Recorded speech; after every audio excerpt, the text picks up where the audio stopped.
Hey, what's happening, guys? Best NHL clips here, back with episode 9 of our Be a GM for the Edmonton Oilers.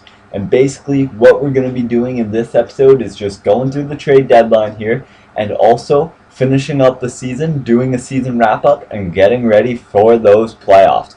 So, I just wanted to first off say thank you guys for all the comments, all the likes. Keep commenting, keep liking. Honestly, you guys don't know how much fun I'm having with this series. I legit wait around all day, just really excited to record a new episode every night. And I just love reading your comments. I love reading what you guys have to say. And I love all of your ideas. I legit go through, read every single one of them, and write down on a piece of paper ideas from what you guys tell me. And I base the series off that. And guys, I'm absolutely loving it. So please comment. Please like, and thank you guys so much. I can't do this without you.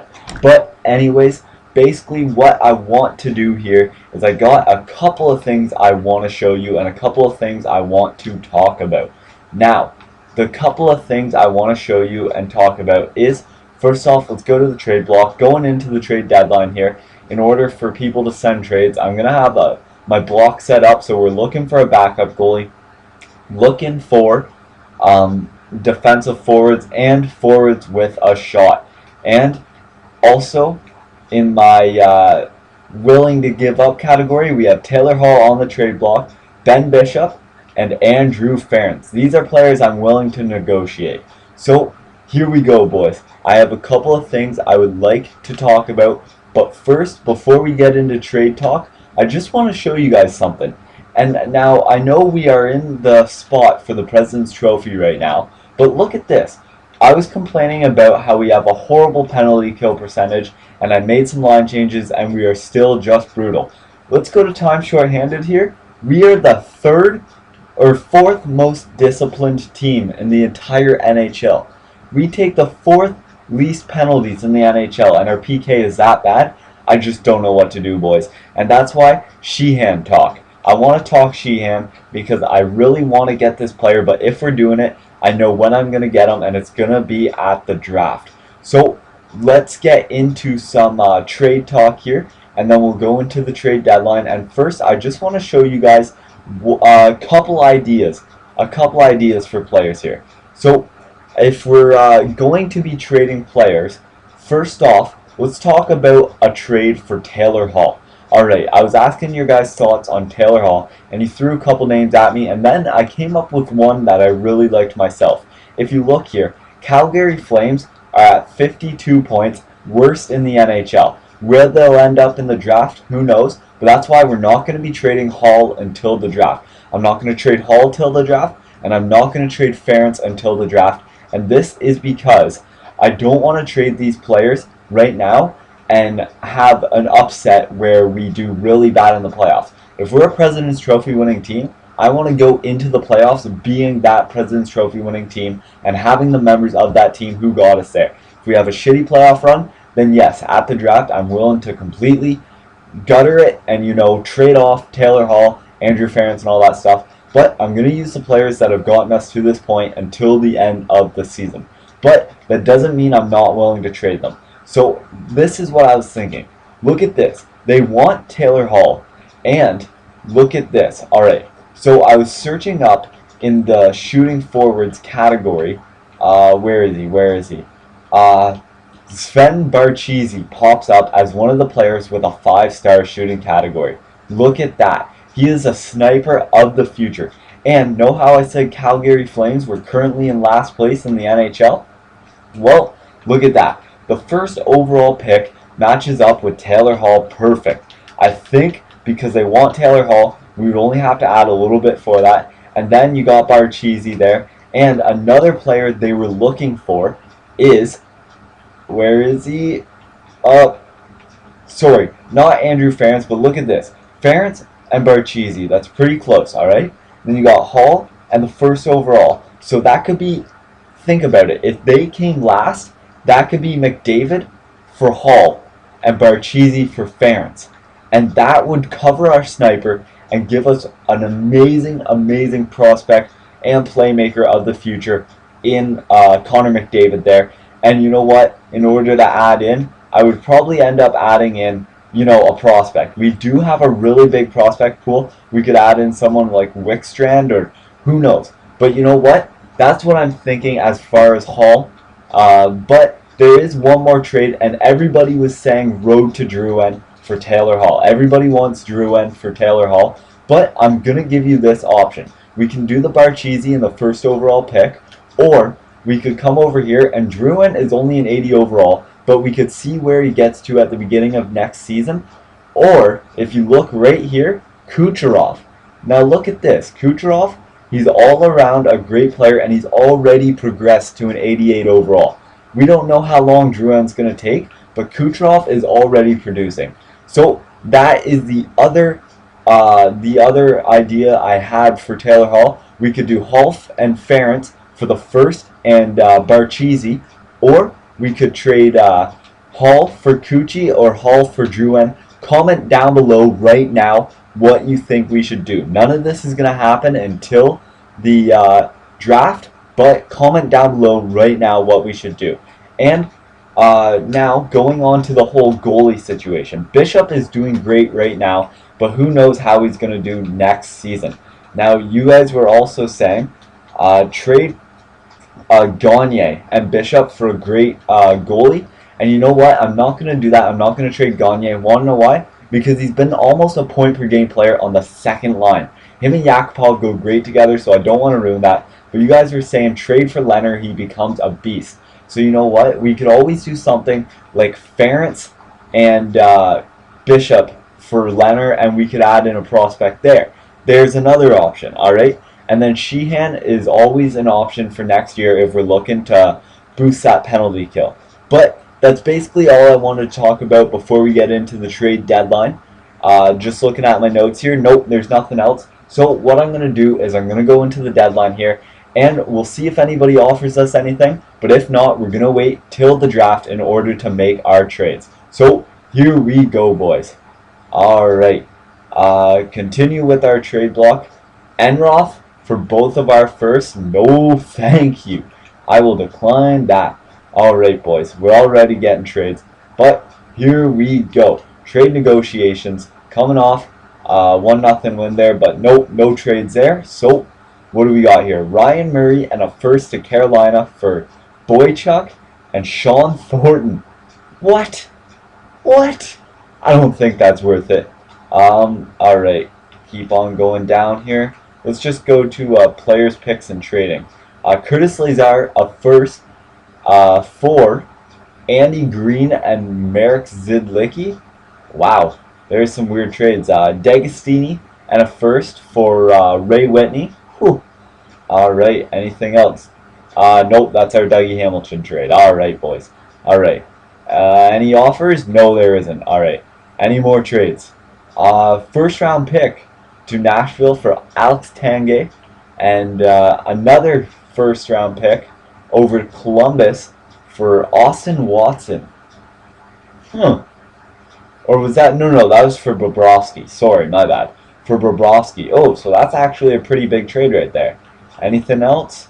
Nope, doesn't look like it. Alright. On to the third hour here, and still no trades. And nope, everything looks the same so far. Alright, so it's not looking like we're getting any trades here. But, Bo Horvat for Stefan Robida and Teemu Solani. So there we go. There's a big prospect trade right there. And, yep. So let me know, though, right now. Comment right now. Barchese in the first for Taylor Hall and Ference? Or should we go for Cucci or Drouin? What's the better deal? That's McDavid and Barchese for Taylor Hall and Andrew Ference. And then the whole Robin Leonard spiel and all that. Comment right now what we should do. But basically, we're just going to finish up the season now and hopefully win that President's Trophy. So there's 6, 7, 8, 9, 10 games. We'll go 10 games and then we'll simulate the last 10 games. We'll just see how we do. See if there's any changes we need to make going into the playoffs. Our lines look great, though. And, yeah, we're winning games still. So, I mean, that's what I say when I didn't want to trade anybody at this trade deadline. And I wanted to wait until the draft. Just because we're winning games with this team. and I don't want to do anything to jeopardize that. Taylor Hall is great right now, but I don't want to trade like Hall for Drouin and not have that first line sniper, right? So there's McDavid. We already know he's going to be good, but we can save that because we don't have that great of a draft pick. So I still just want to keep scouting some goalies here. Blackwood. Blackwood looks like he's a top 10 goalie now. One of you commented saying Blackwood got up to a 97 overall in your GM mode. So that's pretty crazy. So 6, 7, 8, 9, 10. There we go. If we could draft a goalie like that, then we could just play Bishop until he progresses a little bit and just use him all the way. But I mean, you guys were also saying Robin Leonard. So I don't know, is Robin Leonard worth it, or should we trade Ferentz for the Barchesi and the McDavid kind of trade? We lost to Calgary though, so we did give them 2 points. Damn it! We can't have them winning games. We got to keep Calgary down low and keep that option viable. I do know sometimes Barchesi progresses really well, other times he doesn't. Now this GM mode so far after the first year, it does appear he's progressed pretty good. So I mean, this could be one of those times when he comes out just looking red hot. So I mean, that would look good. And ooh, a 6-2 loss. Ouch, that's gotta hurt. Come on, boys, get some wins. Let's stay above 20 games above 500. There we go, boys. That would be sweet. That would be, if we can break 50 wins this season, oh, oh my god. Okay, so we have 10 games, 1, 2, 3, 4, 5, 6, 7, 8, 9, 10 games left to get 4 wins and break 50 wins this season. Can we do it, boys? Where are we currently sitting? Let's check. 98 points, just destroying right now. So come on, boys. Let's do this. Let's win our back-to-back President's Trophies. Oh, that would be sick. Come on, beat Calgary. Beat Calgary. There we go, boys. Nuge already has 52 setups. He's set up 52 times. And, wow. Yeah. Oh, come on, boys. Come on. Let's get above 50 wins. Like I said, though, I am loving all of the feedback. I know it's not as big a feedback as Hot Roulette, but those of you who are leaving comments, oh, you make my day. You don't understand how much I look forward to just making one of these videos. Oh my god, they're my favorite. I've always wanted to do a GM mode, and it's so awesome. It is so awesome. And there we go. We're on a nice little win streak, and we got our 50 wins, boys. We're like 23 games above 500. We're on a tear. We are on a tear. All right, boys. Now I think we pretty much should have the President's Trophy locked up. But let's see if we can get a couple more wins here. Come on. I want to go into the playoffs on a hot streak. And ooh, that's 2 losses. That is 2 losses. But Bishop has 43 wins this season. Oh, come on. Don't start losing games now. I want to be on a hot streak going into these playoffs. Come on. Come on. Did we get it? Yeah, 5-0 win. Bishop with the shutout. All right, boys. All right, so I think there's 1 game left here, and it's against the Anaheim Ducks. Will we win it? Wow, there we go. 52 wins on the season. Looks freaking perfect. All right, let's check out the stats here. So in the stats, Bishop. This is what I mean. Do we need to trade for Robin Leonard? Bishop, .932 save percentage for 3rd in the NHL amongst goalies. 3rd best goalie in the NHL and 4th in goals against average. I mean, you can't really argue that. Nuge had a point per game season with 82 points for 8th overall. Wow, Crosby tore it up. He doesn't usually tear it up in simulation for some reason. Yakupov got 7th in scoring, and Nuge got to 6th in assists. Oh, some big assists out there. Zetterberg and Backstrom. Yeah, really putting up some points. So 103 points for Pittsburgh and 110 points for us. Will Nashville catch us? Come on, come on. End the season. Oh my god, oh my god. Alright, did Nashville play a game and get a win there? Okay, they didn't. Come on, end it. End it.